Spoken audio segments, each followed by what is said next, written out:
বন্ধুরা, আজকে আমি আপনাদের সাথে আলোচনা করব গার্মেন্টস ফ্যাক্টরিতে একজন ইনলাইন কিউসি বা একজন কোয়ালিটি ইন্সপেক্টরের দায়িত্ব কর্তব্যগুলো কী কী। দেখুন, গার্মেন্টস ফ্যাক্টরিতে একজন ইনলাইন কোয়ালিটি বা কোয়ালিটি ইন্সপেক্টরের দায়িত্ব খুবই গুরুত্বপূর্ণ। সহজ ভাষায় আমি আপনাদেরকে ধাপে ধাপে বুঝিয়ে দেওয়ার চেষ্টা করব এবং এমনভাবে বুঝিয়ে দিব যাতে আপনারা সহজেই বুঝতে পারেন এবং অন্যকে বোঝাতে পারেন। চলুন আমরা এদিক সেদিক না তাকিয়ে তাহলে ভিডিওটি শুরু করি। বন্ধুরা, প্রথমে যদি আমি আপনাদেরকে বলে থাকি তাহলে হচ্ছে প্রথম যে ধাপটা দাঁড়াবে সেটা হচ্ছে যে ইনলাইন কোয়ালিটি অথবা কোয়ালিটি ইন্সপেক্টরের মূল দায়িত্ব।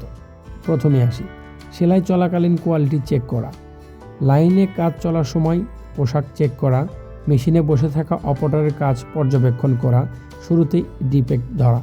এই তিনটের কথার একই কার্যকরী পরিহার যেটা জানানো যাচ্ছে বা বোঝা যাচ্ছে তা হচ্ছে যে আপনি যখন যে লাইনে কাজ করবেন সেই লাইনে ঘুরে ঘুরে প্রতিটা অপারেটরের কাজ দেখা এবং ফলো আপ করা।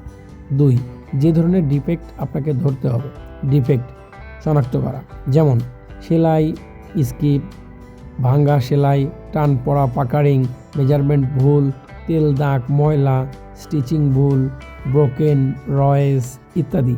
এই ধরনের ডিফেক্ট আপনাকে জায়গাতেই ধরতে হবে যাতে করে লাইনের মধ্যে ডিফেক্ট না যায় এবং লাইনের ক্ষতি না হয়, প্রোডাকশনের ক্ষতি না হয়।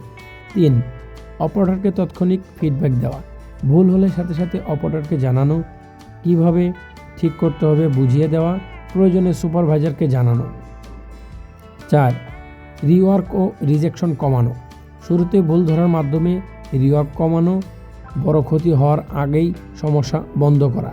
তার মানে এটা খুবই গুরুত্বপূর্ণ যে আপনি যদি সঠিকভাবে লাইনে প্রতিটা অপারেশনে প্রতিটা প্রসেসে গার্মেন্ট চেক করেন তাহলে অবশ্যই আপনার অপারেটর ভুল কম করবে এবং গুড গার্মেন্টস উৎপাদন হবে। সেক্ষেত্রে রিওয়ার্ক করা লাগবে না, অর্ডার হলে যে রিওয়ার্ক বা বড় ধরনের কোনো সমস্যা হবে না।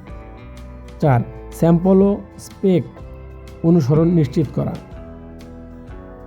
বায়ার স্যাম্পল অনুযায়ী কাজ হচ্ছে কিনা চেক করা, মেজারমেন্ট চার্ট অনুযায়ী যাচাই করা। 6, রিপোর্ট ও ডাটা রাখা, কত পিস চেক হচ্ছে, কত পিস ডিফেক্ট হচ্ছে, কোন টাইপের ডিফেক্ট বেশি হচ্ছে, ডেইলি ইনলাইন কোয়ালিটি রিপোর্ট তৈরি করা।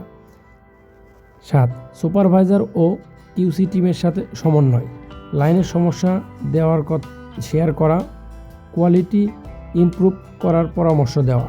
এটা আপনি সুপারভাইজার এবং লাইনের যে লাইন লিডার বা লাইন চিফ থাকবে বা টেকনিশিয়ান থাকবে তাদের সাথে আলোচনা করা কীভাবে গার্মেন্টসটাকে ভালো পর্যায়ে নিয়ে আসা যায় এবং ভালো উৎপাদনশীলতা বাড়ানো যায়।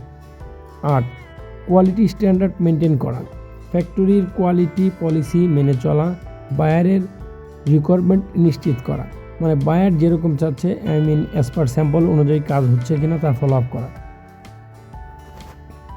ইনলাইন কিউসি ইন্সপেক্টরের ভালো স্কিল হওয়ার দরকার, গার্মেন্টসের প্রসেস সম্পর্কে ভালো ধারণা থাকতে হবে, ডিফেক্ট চিনতে পারা, কমিউনিকেশন স্কিল, ধৈর্য, দায়িত্বশীলতা।